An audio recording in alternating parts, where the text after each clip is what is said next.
আসসালামু আলাইকুম এভরিওয়ান, আজকে আমরা বানাবো দই চিকেন। এখন লবণ মরিচ আদা বাটা দিয়ে মাংসগুলো ম্যারিনেট করে নেব। কাজু বাদাম কাঠবাদাম জয়ফল জয়ত্রী গোলমরিচ দিয়ে ব্লেন্ড করে নেব।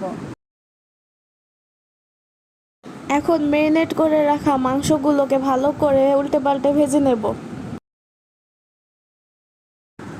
এখন লাল করে পেঁয়াজ বেরেস্তা ভেজে নেব।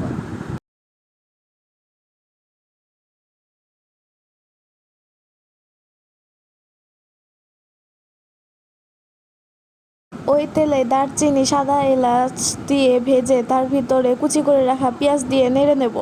এরপর বানিয়ে রাখা টক দই দিয়ে ভালো করে নেড়ে নেব। এখন সমস্ত মশলাগুলো একে একে দিয়ে দেব। তেল ওঠা পর্যন্ত ভেজে নেব। এখন রসুন পেঁয়াজ আদা বাটা দিয়ে ভালো করে নেড়ে নেব। সমস্ত মশলা দিয়ে ভালো করে নেড়ে নেব।